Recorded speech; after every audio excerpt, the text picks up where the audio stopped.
ಏನ್ ಬಂದಿದೆ? King of cup ಬಂದಿದೆ. ನಮ್ಮ ಲವ್ ಲೈಫ್ ವಿಚಾರದಲ್ಲಿ ಬ್ಯಾಲೆನ್ಸ್ ಅನ್ನ ಮಾಡಬೇಕು ಅನ್ನುವಂತಹ ಆಲೋಚನೆಯಲ್ಲಿರುವಂತಹದ್ದು ನಿಮ್ಗೆ ರೆಪ್ರೆಸೆಂಟ್ ಆಗ್ತಾ ಇದೆ. ಎಮೋಷನಲ್ ಆಗಿ ನೀವು ತುಂಬಾ ಯೋಚನೆಯನ್ನ ಮಾಡ್ತಾ ಇರುವಂತಹದ್ದು, ಒಂದು ಬ್ಯಾಲೆನ್ಸ್ ಇರಬೇಕು, ಒಂದು ರೀತಿಯ ಸ್ಟೇಬಲ್ ಆಗಿರ್ಬೇಕು ನನ್ನ ಲವ್ ಲೈಫು ಅನ್ನುವಂತಹ ಆಲೋಚನೆಯನ್ನ ಮಾಡ್ತಾ ಇರುವಂತಹದ್ದು ರೆಪ್ರೆಸೆಂಟ್ ಆಗ್ತಾ ಇದೆ. ರೀಡಿಂಗ್ ಅನ್ನ ಶುರು ಮಾಡೋಣವಾ? ಓಕೆ. ಇನ್ ಪಾಸ್ಟ್ ಅಲ್ಲಿ ನಾನು ಇವಾಗ ರೀಡಿಂಗ್ ಅನ್ನ ತಗೋತಾ ಇರೋದು ಯಾವ್ದು ಗೊತ್ತಾ? ಸೊ ಪಾಸ್ಟ್ ನ ಬಗ್ಗೆ ಮತ್ತೆ ನಿಮ್ಮ ಲವ್ ಲೈಫಿನ ಪಾಸ್ಟ್ ನ ಬಗ್ಗೆ, ಅಟ್ ಪ್ರೆಸೆಂಟಿನ ಬಗ್ಗೆ, ಹಾಗೇನೆ ಇಮಿಡಿಯೇಟ್ ಫ್ಯೂಚರಿನ ಬಗ್ಗೆ ನಾನು ರೀಡಿಂಗ್ ಅನ್ನ ತಗೋತಾ ಇರೋದು. ಓಕೆನಾ? So bottom of the duck ಅಲ್ಲಿ ಏನಿತ್ತು? So bottom of the duck ನಿಮ್ಗೆ ಏನ್ ಬಂದಿತ್ತು? ಭಾವನಾತ್ಮಕವಾಗಿ ಯೋಚನೆ ಮಾಡುವಂತಹದ್ದು, ಒಂದು ರೀತಿಯ ಸ್ಟೇಬಲ್ ಆಗಿ ಇರಬೇಕು, ಬ್ಯಾಲೆನ್ಸ್ ಅನ್ನ ಮಾಡಬೇಕು ನಮ್ಮ ಲವ್ ಲೈಫಿನಲ್ಲಿ ಅನ್ನುವಂತಹ ಆಲೋಚನೆಯನ್ನ ಮಾಡ್ತಾ ಇರುವಂತಹದ್ದು ಕಿಂಗ್ ಆಫ್ ಕಪ್ಸ್ ನಿಮ್ಮ ಬಾಟಮ್ ಆಫ್ ದ ಡಕ್ ಅಲ್ಲಿ ಬಂದಿತ್ತು. ಅಂದ್ರೆ ನಿಮ್ಮ ಪಾಸ್ಟ್ ನಲ್ಲಿ ಏನಾಗಿತ್ತು? ಸೊ ನೀವು ಬಹಳಷ್ಟು ಯೋಚನೆ ಮಾಡಿನೇ, ನಿಮ್ಮ ಅಂತರಾತ್ಮದ ಮಾತನ್ನ ಕೇಳಿಯೇ ನೀವು ಬಹಳಷ್ಟು ಯೋಚನೆಯನ್ನ ಮಾಡಿ ನೀವು ಕೆಲವೊಂದು ಪ್ರಪೋಸಲ್ ಗಳನ್ನ ಮಾಡಿರೋ, ನಿಮ್ಮ ಲವ್ ಲೈಫಿನ ವಿಚಾರದಲ್ಲಿ ಕೆಲವೊಂದು ಪ್ರಪೋಸಲ್ ಗಳನ್ನ ಮಾಡಿರುವಂತಹದ್ದು ಅಥವಾ ಪ್ರಪೋಸಲ್ ಗಳನ್ನ ನೀವು ಸ್ವೀಕರಿಸಿರುವಂತಹದ್ದು. ಓಕೆನಾ? ಸೊ ಎಮೋಷನಲ್ ಆಗಿ ಏನಾಗಿತ್ತು? ನೀವಿಬ್ರು ಸಮಾಧಾನವಾಗಿ ಇದ್ರಿ, ಸಾಮರಸ್ಯದಿಂದ ಇರ್ತಿತ್ತು, ಮತ್ತೆ ಲವ್ ಲೈಫಿನ ವಿಚಾರದಲ್ಲಿ ಒಂದು ಫುಲ್ಫಿಲ್ಮೆಂಟ್ ಇರ್ತಿತ್ತು. ಹೌದಾ? ನಿಮ್ಮ ಪಾಸ್ಟ್ ನಲ್ಲಿ ಬಹಳಷ್ಟು ಯೋಚನೆ ಮಾಡಿಯೇ ಕೆಲವೊಂದು ಫುಲ್ಫಿಲ್ಮೆಂಟ್ ಗಳು ಇರುತ್ತೆ ಅನ್ನುವಂತಹ ಆಲೋಚನೆಯನ್ನು ಮಾಡಿಯೇ ನೀವು ಕೆಲವೊಂದು ಪ್ರಪೋಸಲ್ ಗಳನ್ನ ಮಾಡಿರುವಂತಹದ್ದು ಅಥವಾ ಪ್ರಪೋಸಲ್ ಗಳನ್ನ ನೀವು ಸ್ವೀಕರಿಸಿರುವಂತಹದ್ದು ನಿಮ್ಮ ಲವ್ ಲೈಫಿನ ವಿಚಾರದಲ್ಲಿ ರೆಪ್ರೆಸೆಂಟ್ ಆಗ್ತಾ ಇದೆ. ಆದ್ರೆ ಅಟ್ ದ ಪ್ರೆಸೆಂಟ್ ನಲ್ಲಿ ಏನಾಗ್ತಾ ಇದೆ? ಅಟ್ ದ ಪ್ರೆಸೆಂಟ್ ನಲ್ಲಿ ನೀವ್ ಯಾಕೋ ಆಲೋಚನೆಯನ್ನ ಮಾಡ್ತಾ ಇರುವಂತಹದ್ದು ರೆಪ್ರೆಸೆಂಟ್ ಆಗ್ತಾ ಇದೆ ನಿಮ್ಮ ಲವ್ ಲೈಫಿನ ವಿಚಾರವಾಗಿ. ನೋಡಿ, 7 ಆಫ್ ಪೆಂಟಿಕಲ್ಸ್ ಬಂದಿದೆ. ಸೊ 7 ಆಫ್ ಪೆಂಟಿಕಲ್ಸ್ ಏನನ್ನ ರೆಪ್ರೆಸೆಂಟ್ ಮಾಡುತ್ತೆ? Period of contemplation. ಏನೋ ಒಂದು ಯೋಚನೆಯನ್ನ ಮಾಡ್ತಾ ಇರುವಂತಹದ್ದು ನಿಮಗೆ ರೆಪ್ರೆಸೆಂಟ್ ಆಗ್ತಾ ಇದೆ. ಯಾಕೋ ನನ್ನ ಲವ್ ಲೈಫಿನಲ್ಲಿ ಮುಂದೆ ಮುಂದೆ ಹೋಗ್ತಾ ಇಲ್ವಲ್ಲ, ಏನಿದು ಇಷ್ಟು ಸ್ಲೋ ಪ್ರೋಗ್ರೆಸ್ ಅಲ್ಲ ಅನ್ನುವಂತಹ ಆಲೋಚನೆಯನ್ನ ನೀವು ಮಾಡ್ತಾ ಇರುವಂತಹದ್ದು ರೆಪ್ರೆಸೆಂಟ್ ಆಗ್ತಾ ಇದೆ. ಲಾಂಗ್ ಟರ್ಮಿನ ವ್ಯೂಸಿನ ಬಗ್ಗೆ ನೀವು ಹೆಚ್ಚು ಗಮನವನ್ನ ಕೊಡ್ತಾ ಇದ್ದೀರಾ. ಸೊ ನಮ್ಮ ಲವ್ ಲೈಫ್ ಎನ್ನುವುದು ಲಾಂಗ್ ಟರ್ಮಿನಲ್ಲಿ ಕೂಡ ನಮಗೆ ಚೆನ್ನಾಗಿರ್ಬೇಕು. ಆದ್ರೆ ಯಾಕೆ ಏನೋ ಒಂದು ರೀತಿಯ ಪ್ರೋಗ್ರೆಸ್ ಇಲ್ವಲ್ಲ ಲವ್ ಲೈಫಿನಲ್ಲಿ, ಒಂದು ರೀತಿಯ ಖುಷಿ, ಸಂತೋಷ, ಸಮಾಧಾನ ಯಾಕಿಲ್ಲ ಅನ್ನುವಂತಹ ಆಲೋಚನೆಯನ್ನ ಮಾಡ್ತಾ ಇರುವಂತಹದ್ದು ಅಟ್ ಪ್ರೆಸೆಂಟ್ ಅಲ್ಲಿ ರೆಪ್ರೆಸೆಂಟ್ ಆಗ್ತಾ ಇದೆ. ಯಾಕೆ ಹಾಗೆ ರೆಪ್ರೆಸೆಂಟ್ ಆಗ್ತಾ ಇದೆ ಅಂದ್ರೆ ನೋಡಿ, devil card and 8 of cups. Devil card ಯಾಕೆ ರೆಪ್ರೆಸೆಂಟ್ ಆಗಿದೆ? ಅಡಿಕ್ಷನ್. ನೀವು ಅವ್ರನ್ನ ತುಂಬಾ ಅಡಿಕ್ಟ್ ಆಗ್ಬಿಟ್ಟಿದ್ದೀರಾ, ಅಂದ್ರೆ ಅವ್ರನ್ನ ತುಂಬಾ ಹಚ್ಕೊಂಡ್ಬಿಟ್ಟಿದ್ದೀರಾ, ನಿಮಗೆ ಅವ್ರನ್ನ ಬಿಟ್ಟಿರಕ್ ಆಗೋದಿಲ್ಲ. ತುಂಬಾ ನೀವು ಅವ್ರಿಗೆ ಅವಲಂಬನೆ ಆಗಿರುವಂತಹದ್ದು, ನಿಮ್ಮ ಲವ್ ಲೈಫಿನ ವಿಚಾರದಲ್ಲಿ ನಿಮ್ಮ ಪರ್ಸನ್ಗೆ ನೀವು ತುಂಬಾ ಅಡಿಕ್ಟ್ ಆಗಿರುವಂತಹದ್ದು, ತುಂಬಾ ಪ್ರೀತಿಸುವಂತಹದ್ದು, ಒಂದು ನಿಮಿಷನೂ ಕೂಡ ಬಿಟ್ಟಿರೋದಿಲ್ವೇನೋ ಅನ್ನುವಂತಹ ರೀತಿಯಲ್ಲಿ ನೀವು ತುಂಬಾ ಅಡಿಕ್ಟ್ ಆಗಿರುವಂತಹದ್ದು ರೆಪ್ರೆಸೆಂಟ್ ಆಗ್ತಾ ಇದೆ. ಸೊ ಆ ಕಾರಣವಾಗಿಯೇ ನೀವು ಯೋಚನೆಯನ್ನ ಮಾಡ್ತಾ ಇದ್ದೀರಾ. ಸೊ ಯಾವುದೇ ಲವ್ ಲೈಫಿನಲ್ಲಿ ಯಾವುದೇ ರೀತಿಯ ಮುಂದುವರಿಕೆ ಕಾಣ್ತಾ ಇಲ್ವಲ್ಲ, ಏನಾಗ್ಬಹುದು, ಏನಾದ್ರೂ ನಾನು ಪ್ರೀತಿಯನ್ನ ಬಿಟ್ಟು ಮುಂದೆ ಹೋಗ್ಬೇಕಾಗುತ್ತಾ ಬೇಜಾರಿನಲ್ಲಿ ಅನ್ನುವಂತಹ ಆಲೋಚನೆಯನ್ನ ಮಾಡ್ತಾ ಇರುವಂತಹದ್ದು ಅಟ್ ಪ್ರೆಸೆಂಟ್ ನಲ್ಲಿ ರೆಪ್ರೆಸೆಂಟ್ ಆಗ್ತಾ ಇದೆ. ಯಾಕಂದ್ರೆ ಯಾವುದೇ ರೀತಿಯ ಮುಂದುವರಿಕೆಗಳು ಇಲ್ಲ. ಸೊ ನಿಮ್ಮಲ್ಲಿ ಏನಿದೆ?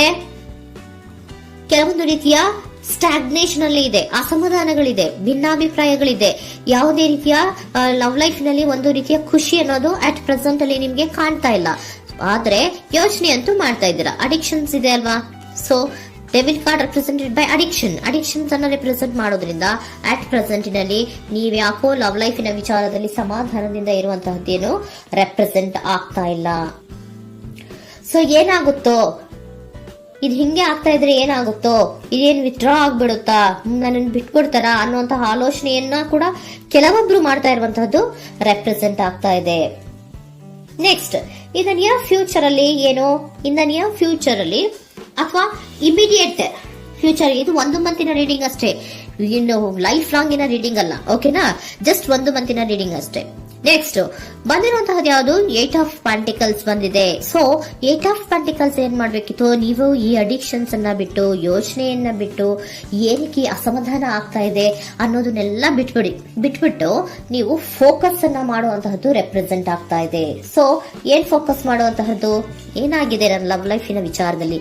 ಎಲ್ಲ ಚೆನ್ನಾಗೇ ಇತ್ತಲ್ಲ ನೋಡಿ, ಪಾಸ್ಟ್ ನಲ್ಲಿ ನಿಮಗೆ ಚೆನ್ನಾಗೇ ಇತ್ತಲ್ಲ, ಯೋಚನೆ ಮಾಡಿನೇ ತಾನೇ ನೀವು ಲವ್ ಲೈಫಿನಲ್ಲಿ ಪ್ರಪೋಸಲ್ಗಳನ್ನ ಸ್ವೀಕರಿಸಿದ್ದು, ಮತ್ತೆ ಅಲ್ಲಿ ಫುಲ್ಫಿಲ್ಮೆಂಟ್ ಇರುತ್ತೆ ಅಂತ ತಾನೇ ನೀವು ಸಮಾಧಾನವಾಗಿ ಪ್ರಪೋಸಲ್ಗಳನ್ನ ಸ್ವೀಕಾರ ಮಾಡಿದ್ದು. ಆದ್ರೆ ಅಟ್ ಪ್ರೆಸೆಂಟಿನಲ್ಲಿ ಕೆಲವೊಂದು ರೀತಿಯ ಭಿನ್ನಾಭಿಪ್ರಾಯಗಳು, ಕೆಲವೊಂದು ರೀತಿಯ ಅಡಿಕ್ಷನ್ಗಳು, ಕೆಲವೊಂದು ರೀತಿಯ ಯೋಚನೆಯನ್ನು ಮಾಡ್ತಾ ಇರುವಂತಹದ್ದು ರೆಪ್ರೆಸೆಂಟ್ ಆಗ್ತಾ ಇದೆ. ಅಟ್ ಪ್ರೆಸೆಂಟಿನಲ್ಲಿ ನೀವೇನು ಸಮಾಧಾನವಾಗಿ ಲವ್ ಲೈಫಿನಲ್ಲಿ ಇಲ್ಲದೆ ಇರುವಂತಹದ್ದು ರೆಪ್ರೆಸೆಂಟ್ ಆಗ್ತಾ ಇದೆ.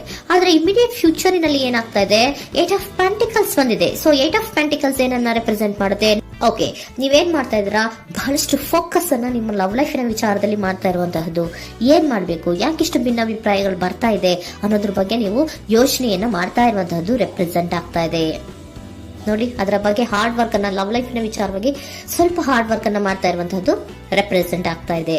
ಸೊ ಬಹಳಷ್ಟು ಕಮಿಟ್ಮೆಂಟ್ ಅನ್ನ ಇಟ್ಕೊಂಡು ಇದನ್ನ ನಾನು ಸರಿ ಮಾಡ್ಕೊಳ್ಳೇಬೇಕು ಅನ್ನುವಂತಹ ಆಲೋಚನೆಯನ್ನ ಮಾಡ್ತಾ ಇರುವಂತದ್ದು. ಸರಿ ಆಗ್ಲೇಬೇಕು, ಈ ಎಲ್ಲಾ ರೀತಿಯ ಅಸಮಾಧಾನಗಳಿಂದ ನಾನು ಆಚೆ ಬರಬೇಕು, ಸಮಾಧಾನವಾಗಿರ್ಬೇಕು, ಬ್ಯಾಲೆನ್ಸ್ ಅನ್ನ ಮಾಡಬೇಕು ಅನ್ನೋದನ್ನ ನೀವಿಟ್ಕೊಂಡು ನೀವು ಹಾರ್ಡ್ ವರ್ಕ್ ಅನ್ನ ನಿಮ್ ಲವ್ ಲೈಫಿನ ವಿಚಾರದಲ್ಲಿ ಮಾಡ್ತಾ ಇರುವಂತದ್ದು ರೆಪ್ರೆಸೆಂಟ್ ಆಗ್ತಾ ಇದೆ. ನೆಕ್ಸ್ಟ್ ಕಾರ್ಡ್ ಕೂಡ ನಿಮ್ಗೆ ಕಿಂಗ್ ಆಫ್ ಸೋರ್ಟ್ಸ್ ಬಂದಿದೆ. ಸೊ ಕಿಂಗ್ ಆಫ್ ಸೋರ್ಟ್ಸ್ ಏನನ್ನ ರೆಪ್ರೆಸೆಂಟ್ ಮಾಡುತ್ತೆ? ಸ್ಪಷ್ಟವಾಗಿ ಥಿಂಕ್ ಅನ್ನ ಮಾಡ್ತಾ ಇದ್ದೀರಾ. ನಮ್ಮ ಲವ್ ಲೈಫಿನ ವಿಚಾರದಲ್ಲಿ ಯಾಕೆ ಅಸಮಾಧಾನ ಬರ್ತಾ ಇದೆ, ಯಾಕೆ ಭಿನ್ನಾಭಿಪ್ರಾಯ ಬರ್ತಾ ಇದೆ, ನಾನಂತೂ ಅವ್ರನ್ನ ಬಿಟ್ಟಿರಕ್ಕಾಗಲ್ಲ. ಸೊ ನಾನೇನ್ ಮಾಡ್ಬೇಕು, ಇದನ್ನೆಲ್ಲ ಕೂಡ ಬ್ಯಾಲೆನ್ಸ್ ಅನ್ನ ಮಾಡ್ಬೇಕು. ಅದಕ್ಕೆ ನಾನು ಏನ್ ಮಾಡ್ಬೇಕು, ಫೋಕಸ್ ಅನ್ನ ಮಾಡ್ಬೇಕು. ಫೋಕಸ್ ಅನ್ನ ಮಾಡಿ ಅಲ್ಲಿ ನೀವು ಕರೆಕ್ಟ್ ಆಗಿ ಕ್ಲಿಯರ್ ಥಿಂಕಿಂಗ್ ಅನ್ನ ಮಾಡಿ, ಒಂದು ಸ್ಟ್ರಾಂಗ್ ವಿಲ್ ಪವರ್ ಅನ್ನ ಇಟ್ಕೊಂಡು ನೀವು ಮೆಚ್ಯೂರ್ ಆಗಿ ಥಿಂಕ್ ಮಾಡಿ ಕೆಲವೊಂದು ರೀತಿಯ ನಿರ್ಧಾರಗಳನ್ನ ಮಾಡುವಂತಹದ್ದು ರೆಪ್ರೆಸೆಂಟ್ ಆಗ್ತದೆ. ನೋಡಿ, ಸ್ಟ್ರಾಂಗ್ ಆಗಿ ಒಂದು ವಿಲ್ ಪವರ್ ಅನ್ನ ಇಟ್ಕೊಂಡು ಫೋಕಸ್ ಅನ್ನ ಮಾಡಿ ನೀವು ನಿಮ್ಮ ಲವ್ ಲೈಫಿನ ವಿಚಾರದಲ್ಲಿ ಬಹಳಷ್ಟು ಧೈರ್ಯದಿಂದ ನಿಮ್ಮ ಲವ್ ಲೈಫಿನ ವಿಚಾರವನ್ನ ಅಥವಾ ಲವ್ ಅನ್ನ ನೀವು ಬ್ಯಾಲೆನ್ಸ್ ಅನ್ನ ಮಾಡುವಂತಹದ್ದು ರೆಪ್ರೆಸೆಂಟ್ ಆಗ್ತಾ ಇದೆ. ಈಗ ಅಟ್ ಪ್ರೆಸೆಂಟ್ ಅಲ್ಲಿ ನಿಮಗೆ ಬೇಜಾರಿರಬಹುದು, ವಿಧಾನಗಳಿರಬಹುದು, ಆದ್ರೆ ಇನ್ ನೆಕ್ಸ್ಟ್ ನಿಂದ ನಿಯರ್ ಫ್ಯೂಚರ್ ಅಲ್ಲಿ ನೀವು ಅದನ್ನ ಫೋಕಸ್ ಮಾಡುವಂತಹದ್ದು, ಅದರ ಕಡೆಗೆ ಹೆಚ್ಚು ಗಮನವನ್ನ ಕೊಡೋದು, ಕ್ಲಾರಿಟಿಯ ಥಿಂಕಿಂಗ್ ಅನ್ನ ಮಾಡುವಂತಹದ್ದು, ಕ್ಲಿಯರ್ ಆಗಿ ಥಿಂಕಿಂಗ್ ಅನ್ನ ಮಾಡೋದು, ಕ್ಲಾರಿಟಿಗೆ ಬರುವಂತಹದ್ದು, ಧೈರ್ಯವಾಗಿ ಮುಂದೆ ಹೋಗುವಂತಹದ್ದು ನಿಮ್ಗೆ ರೆಪ್ರೆಸೆಂಟ್ ಆಗ್ತಾ ಇದೆ. ಅದೇ ನಿಮಗೆ ಬಾಟಮ್ ಆಫ್ ದ ಡಕ್ ಬಂದಿರುವಂತಹದ್ದು ಕಣ್ರಿ, ಕಿಂಗ್ ಆಫ್ ಕಪ್ಸ್ ಬಂದಿದೆ. ಸೊ ಕಿಂಗ್ ಆಫ್ ಕಪ್ಸ್ ಏನು, ನೀವು ಭಾವನಾತ್ಮಕವಾಗಿ ಯೋಚನೆ ಮಾಡ್ತಿದ್ದೀರಾ, ನಿಮ್ಮ ಲವ್ ಲೈಫಿನ ವಿಚಾರದಲ್ಲಿ ಒಂದು ಬ್ಯಾಲೆನ್ಸ್ ಅನ್ನ ಮಾಡಬೇಕು ಅನ್ನುವಂತಹ ಆಲೋಚನೆಯನ್ನ ಮಾಡ್ತಾ ಇರುವಂತಹದ್ದು. ಓಕೆನಾ? ಹಾಗಿದ್ರೆ ಏಂಜಲ್ ಗೈಡೆನ್ಸ್ ನಿಮ್ಗೆ ಏನ್ ಕೊಡ್ತಾರೆ ಅನ್ನೋದನ್ನ ನೋಡೋಣ. Okay, B assertive, very good, trust. ನೋಡಿ, ದೃಢವಾಗಿ ಇರಿ, ಏನೂ ಆಗಿಲ್ಲ. ನೀವು ಅಷ್ಟೊಂದು ಯೋಚನೆಯನ್ನ ಮಾಡುವಂತಹದ್ದೇನೂ ಆಗಿಲ್ಲ. ಕೆಲವೊಂದು ರೀತಿಯ ವೇರಿಯೇಷನ್ಗಳು ಆಗಿರುತ್ತೆ. ಸೊ ವೇರಿಯೇಷನ್ಗಳಾಗಿದ್ರೂ ಕೂಡ ನೀವು ಫೋಕಸ್ ಅನ್ನ ಮಾಡ್ತೀರಾ, ಅದರಲ್ಲಿ ನಿಮ್ಗೇನು ನಷ್ಟ ಏನೂ ಆಗಲ್ಲ, ಅಥವಾ ನೀವೇನನ್ನೂ ಕೂಡ ಕಳ್ಕೊಂಡು ನೀವು ಆಚೆ ಬರಲ್ಲ. ಫೋಕಸ್ ಅನ್ನ ಮಾಡಿ ಕರೆಕ್ಟ್ ಆಗಿ ಕ್ಲಿಯರ್ ಥಿಂಕಿಂಗ್ ಅನ್ನ ಮಾಡಿ ನೀವು ಕರೆಕ್ಟ್ ಆಗಿ ಮಾತಾಡ್ಬಿಟ್ರೆ ನಿಮ್ಮ ಲವ್ ಲೈಫಿನಲ್ಲಿ ಬ್ಯಾಲೆನ್ಸ್ ಅನ್ನೋದು ಬಂದ್ಬಿಡುತ್ತೆ. ಓಕೆನಾ? ಬಿ ಅಸರ್ಟಿವ್, ದೃಢವಾಗಿರಿ, ಧೈರ್ಯವಾಗಿರಿ, ಟ್ರಸ್ಟ್, ನಂಬಿಕೆಯಿಂದ ಇರಿ, ಏನೂ ಆಗಲ್ಲ.